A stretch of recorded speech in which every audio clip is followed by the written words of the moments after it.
Welcome back to Creating Your Life on Money and Wealth. This is episode 29, Government and Taxes. Last time we talked about why we need government. In a culture where everybody has a moral conscience, you really don't need a government because people are self-governing. That's what a moral conscience does. And we frame that in terms of Gold Island. Iron Island has no moral conscience, so anything that resembles a government is really about force and slavery and just robbing people and taking what you want from them. Gold Island people would need government as a first step for the first real legitimate reason to have government is for self-protection. So if people externally become a threat and take wealth away from people, or threaten them in any other way, you need guardians, people to keep the bad guys out, essentially. So government is about force. And make no mistake, that's what it's always about. It's what distinguishes government from true businesses, from people who make choices. Business is about persuasion, about trade, and only engaging in it if you choose to. Government is about force. People don't have a choice when government is involved. Now, something can call itself a business, but if it engages in force, it's not really a business anymore. It's really acting as a government. So to make it clear, we're talking about two different types of institutions. Businesses persuade and government forces. And government cannot create wealth. If they could, there'd be no need for taxes. So government taxes wealth creators and takes a part of that wealth to fund government. And good government is a good thing. It helps protect wealth creators. It protects people who have choices. It helps preserve the fundamental laws of do all you agree to do and do not encroach on other persons or their property.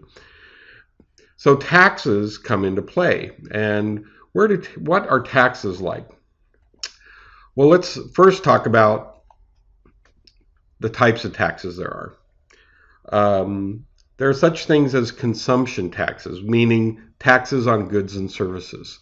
So sales taxes are like this. Whenever there's a transaction, people are taxed. So on Gold Island, when people trade, coconuts for blankets or fish for clothing or that kind of thing, there could be one of the ways of taxing the people so that you can fund the guardians is to say, okay, for certain kinds of transactions, we take a fish or a coconut or something to make sure the guardians are supported. Since their job is to guard, they don't have time to create their own wealth.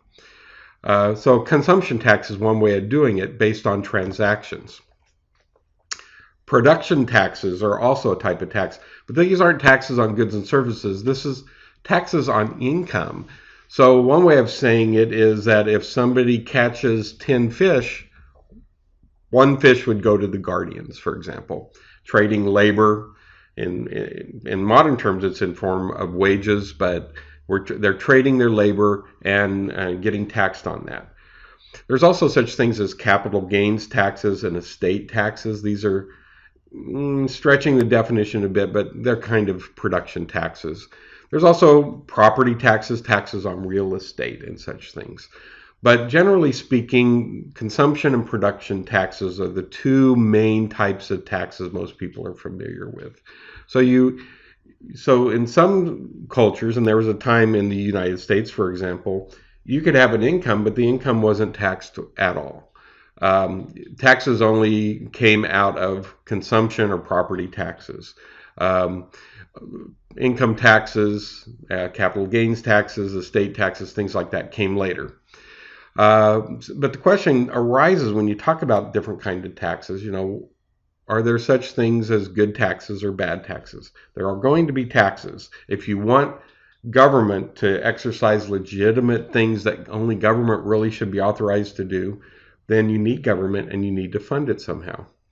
Now, there's a bad type of tax. Bad taxes you don't have any choice in, essentially. This is kind of what happens on Iron Island. Pirates, they take what they want. They are, in a sense, the government. They're exercising force.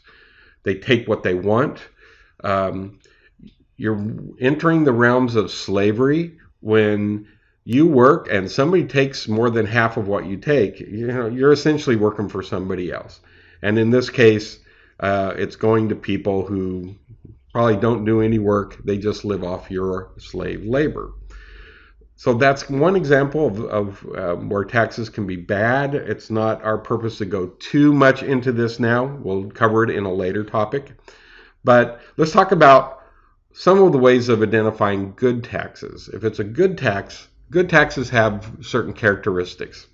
One is that everybody contributes and benefits. If you have guardians who are protecting everybody, wealth creators, traders, and such things, everybody benefits from that. So everybody in some way should contribute to the support of the guardians.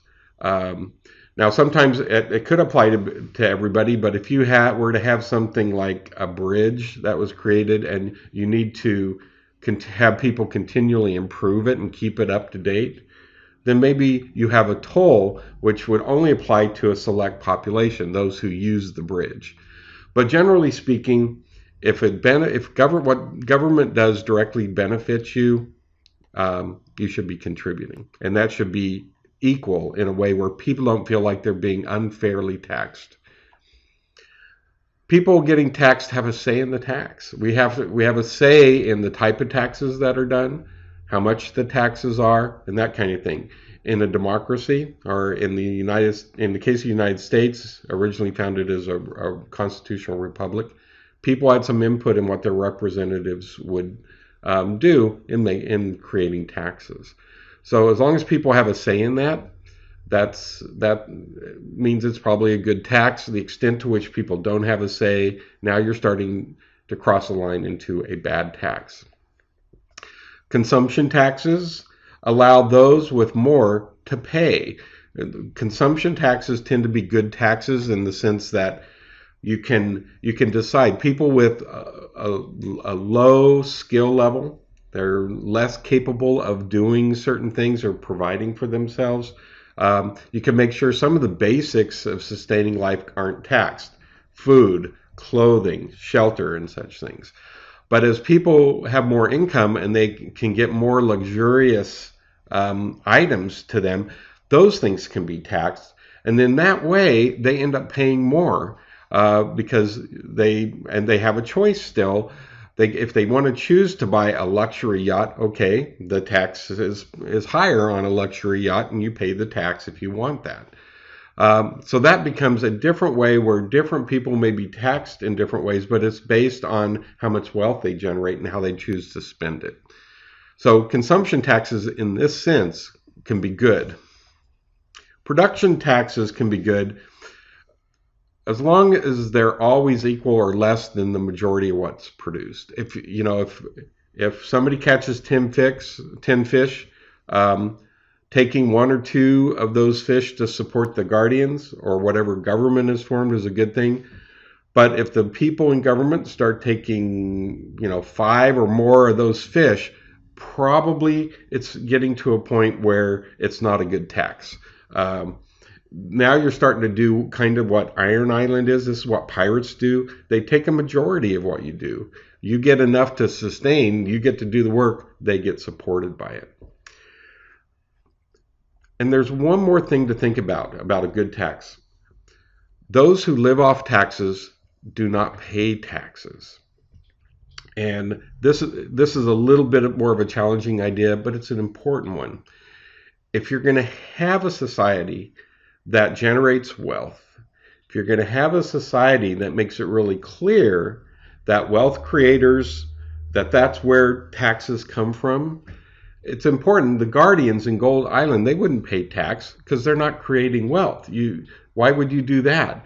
If you have people who generate wealth pretending to pay taxes, or they're designated, oh, you're paying taxes as well somehow, then you begin to obscure the line between wealth creators and wealth consumers. And sometimes it can get to a point where everybody begins to misunderstand the nature of wealth. They misunderstand how taxes are actually apply to wealth creation, and it can be a very muddling situation. So one of the things I think it's important to consider is the idea that we make a finally clear line between those who actually are paying taxes and those who are actually consuming tax wealth. The wealth creators pay, the wealth consumers are not paying. That's all for now. Next time, we're going to talk about what is money really? And go to markandrealexander.com for more information.